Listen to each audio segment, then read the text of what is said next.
Hello and welcome to my channel.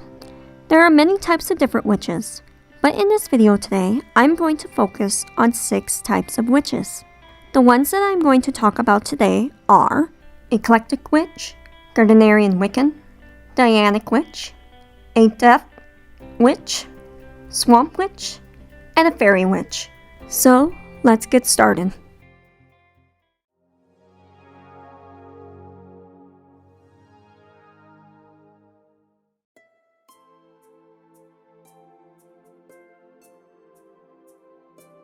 An eclectic witch will draw from different practices, beliefs, rituals, and from all different types of witches and witchcraft.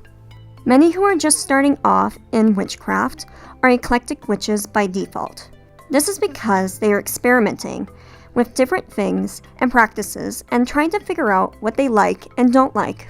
They tend to combine what they read online, historical sources, workshops, and online classes, teaching, and inspirations from other witches and traditions.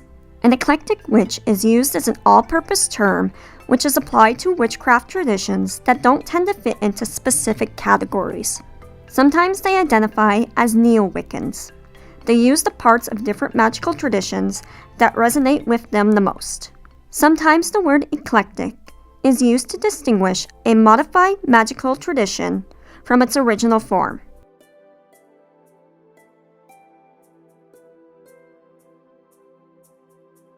This practice was started by Gerald Gardner. He based the practices and beliefs on those of the New Forest Coven.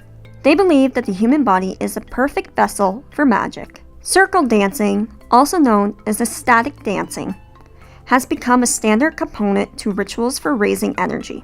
A traditional coven has 13 members, including a high priest and a high priestess.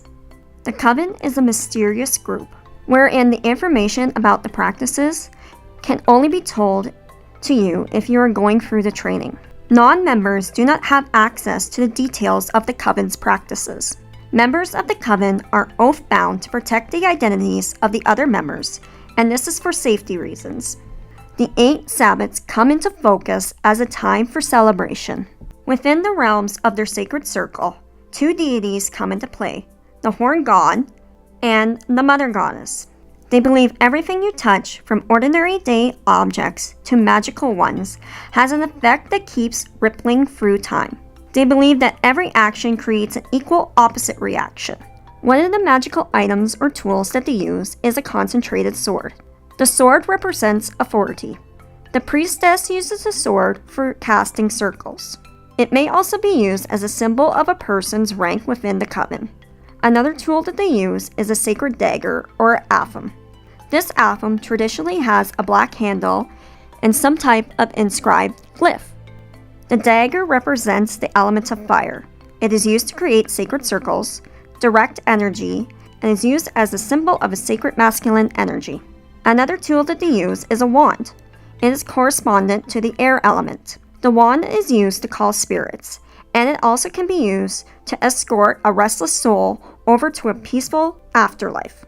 A pentagram represents the element of air and plays a role in consecrations and blessings. A censer with some incense cleanses a sacred space and removes negative energy. The chalice portrays the sacred feminine energy and the element of water. The last tool that they use is the Book of Shadows. It reflects on the paths, the philosophies, and the practices of this tradition.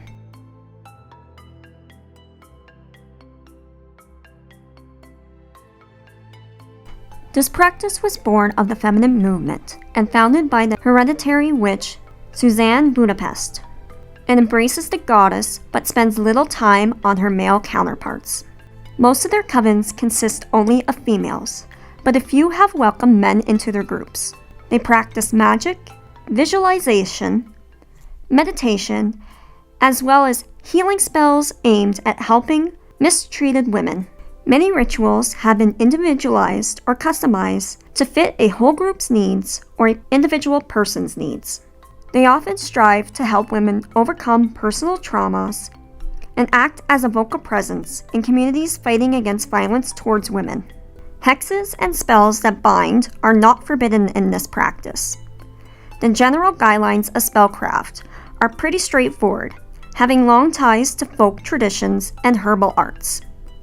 They work according to the moon phases, and the goddesses have the right to say no to any request, no matter how well intended.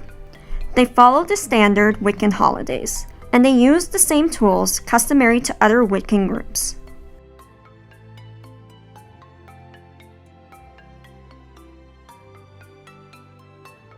They work with and honor spirits of the unalive, which include ghosts and ancestors, as well as powers of the dead itself, which include the endings and resurrections.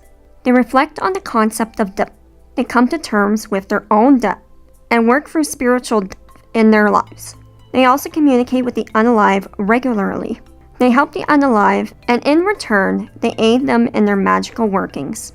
Rather than fearing death, they embrace it as a pivotal point in the cycle of life. This type of practice tends to have a high learning curve and is one of the most taxing crafts out there to learn. Some like to focus on healing the unalive, while others work with ghosts to perform other spells. Most conduct shadow work to calm down their anxieties surrounding death as well. Common techniques of the craft include tending to graveyards, giving offerings to the unalive, helping the unalive pass on, and traveling to the afterlife. They honor their ancestors and different cultures and their funeral rites. Sometimes they practice necromancy.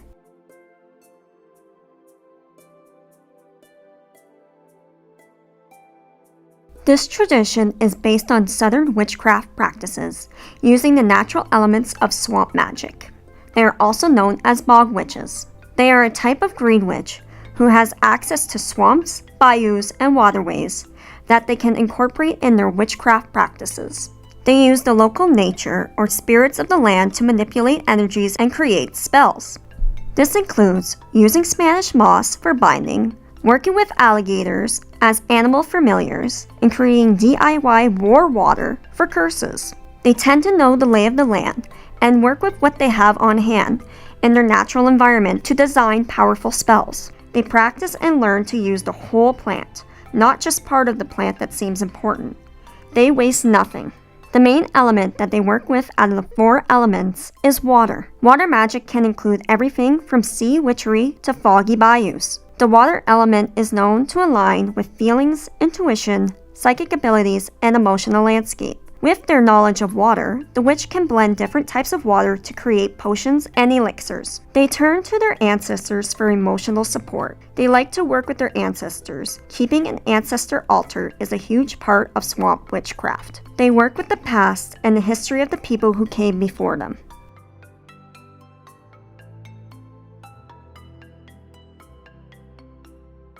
They are a type of witch that have a special connection to the fairies, especially those who are in the specters of the ancestors and the old gods. Their talents come from deep connection and communication with nature alone. Their connection is through the fae who work through the lands and their imagination.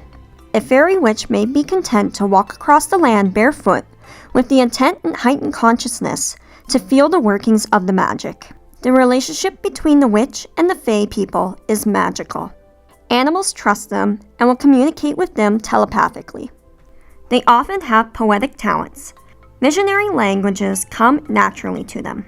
They do not like iron, like the fairies. Swords are not a part of their magical rituals. A fairy witch is not afraid of disturbing psychic images or undercurrents. They are very drawn to mysteries as well. Connecting to the fairies can be taught, much as painting, music, poetry, dance, or any other art can be taught, but talent will delegate success. They honor the fairies and also work with them during rituals and spells. Whatever witch type you choose, it should resonate deeply with you. Each witch has their own unique practices and rituals. Thank you for watching my channel. Make sure to click the subscribe button, click the like button, and hit the notification button so you never miss a new video.